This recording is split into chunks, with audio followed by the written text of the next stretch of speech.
당신의 스마트폰 화면을 보십시오. 당신은 오늘 아침 음악을 듣기 위해 월 10,000원을 지불했고 영화를 보기 위해 또 10,000원을 지불했으며 당신의 추억이 담긴 사진을 저장하기 위해 매달 클라우드 공간을 임대하고 있습니다.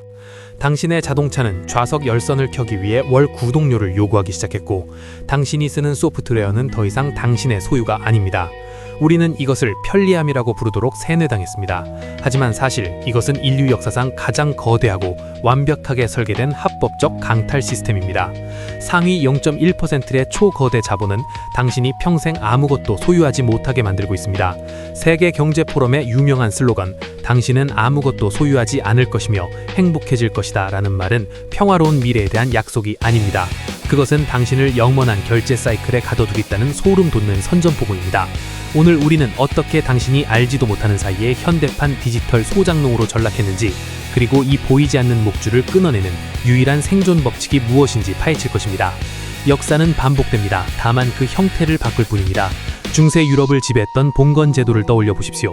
영주들은 모든 토지를 소유했고 농노들은 그 땅에서 일하며 평생 사용료를 바쳐야 했습니다. 농노들은 죽어라 일했지만 결코 땅을 소유할 수 없었습니다.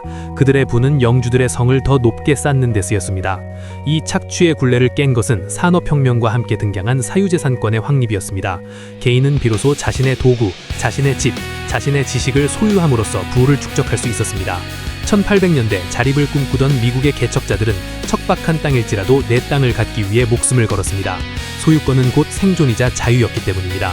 하지만 21세기에 접어들며 이 절대적인 생존의 원칙은 지능적으로 지워지기 시작했습니다. 우리의 할아버지 세대는 음악을 듣기 위해 레코드판을 샀고 소프트웨어를 디스켓으로 소유했습니다. 한 번 지불하면 영원히 그들의 것이었습니다. 그러나 불과 10여 년 전부터 실리콘밸리의 기술 엘리트들은 이 소유의 개념을 낡고 불편한 것으로 포장하기 시작했습니다. 그들은 고대의 지혜, 즉 내 것을 가져야만 통제당하지 않는다는 원칙을 서서히 대중의 기억 속에서 삭제했습니다. 그렇다면 누가 우리의 소유권을 훔쳐갔을까요? 바로 월스트리트의 금융자본과 빅테크 기업들의 치밀한 연합입니다.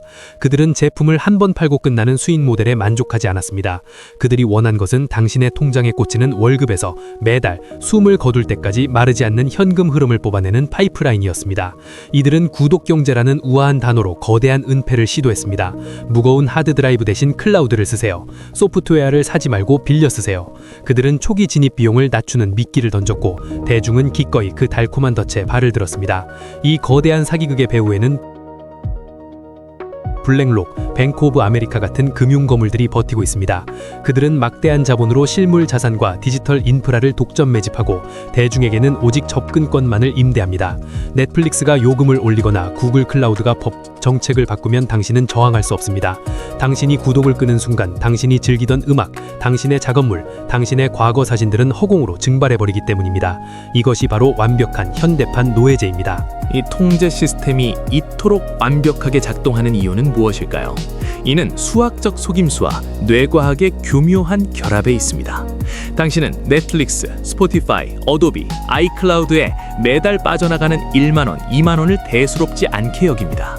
하지만 자본주의의 가장 강력한 무기인 복리를 이 지출에 적용해 보십시오. 매달 10만원의 구독료를 연 8%의 수익률로 30년간 투자했다면 그것은 약 1억 5천만 원의 거대한 자산이 됩니다. 거대 자본은 이 역복리의 마법을 이용해 당신의 미래 자산을 조용히 증발시키고 자신들의 금고로 빼돌리고 있는 것입니다. 행동경제학과 신경과학은 이 현상을 명확히 설명합니다. 소액의 자동 결제는 인간의 뇌에서 고통을 담당하는 뇌섬유, 인슐라를 자극하지 않습니다. 우리는 지갑에서 현금을 꺼낼 때 고통을 느끼지만 백그라운드에서 조용히 빠져나가는 디지털 숫자는 인지하지 못합니다. 빅테크는 이 맹점을 찌르기 위해 수십억 달러를 들여 알고리즘과 UI를 설계했습니다. 그들은 당신을 죽이지 않습니다. 단지 당신이 부자가 될 수 없을 만큼만 끊임없이 체열하는 거머리와 같습니다. 자, 이제 우리는 진실을 알았습니다. 그렇다면 이 거대한 착취 시스템에서 어떻게 탈출해야 할까요? 우리는 지금 당장 잃어버린 소유권을 되찾기 위한 디지털 오프그리드 방주를 구축해야 합니다. 다음의 3단계를 오늘 즉시 실행하십시오. 첫째, 지혈입니다. 당장 당신의 통장 내역을 열어 필수 불가결한 아닌 모든 정기 결제를 가차없이 해지하십시오. 한 달에 한 번도 안 보는 OTT, 용량이 남아도는 클라우드는 당신의 피를 빨아먹는 기생충입니다. 둘째, 물리적 매체와 영구 소유권으로의 회귀입니다. 당신이 진정으로 사랑하는 영화나 음악은 스트리밍에 의존하지 말고 블루레이, 실물 음반 혹은 DRM이 없는 파일로 구매해 개인 하드에 저장하십시오. 업무용 소프트웨어 역시 구독형이 아닌 일회성 결제로 영구 소유할 수 있는 오픈소스 프로그램이나 단일 구매 소프트웨어로 완전히 교체해야 합니다. 셋째, 나만의 성벽, 개인용 서버 구축입니다. 월 1만 원씩 애플이나 구글에 바치는 대신 20만 원을 투자해 개인용 네트워크 연결 스토리지 NAS를 집에 설치하십시오. 그것은 빅테크의 감시와 통제를 받지 않는 당신만의 디지털 영지입니다. 사진, 문서, 영상을 그곳에 저장하고 당신이 완벽하게 통제하십시오. 이것이 바로 디지털 시대의 내 땅을 개간하는 가장 현실적인 방법입니다. 세상은 점차 불안정해지고 있습니다. 경제 위기는 주기적으로 찾아오고 물가는 폭등하며 어느 순간 빅테크 기업들이 서비스 요금을 2배, 3배로 올려도 당신은 항복할 수밖에 없는 날이 올 것입니다. 통제권이 외부에 있는 삶은 모래 위에 지은 성과 같습니다. 구독 경제는 편리함을 빙자해 당신의 독립성을 마취시키는 독약입니다. 명심하십시오. 자본주의의 가장 근본적인 법칙은 내가 소유한 것만이 나를 지켜준다는 것입니다. 대중이 아무것도 소유하지 못한 채 클라우드 위에서 환상에 빠져 있을 때 깨어난 소수만이 자신의 자산, 자신의 데이터, 자신의 삶을 통제하며 살아남을 것입니다. 이제 선택은 당신의 몫입니다. 달콤한 통제 속에 머무는 평생의 소장농이 될 것인가? 아니면 불편함을 감수하고서라도 내 삶의 영주로 독립할 것인가? 생존을 원한다면 지금 당장 당신의 모든 구독을 끊고 소유를 시작하십시오. 선택하지 않는 것도 선택입니다. 하지만 그것은 최악의 선택입니다.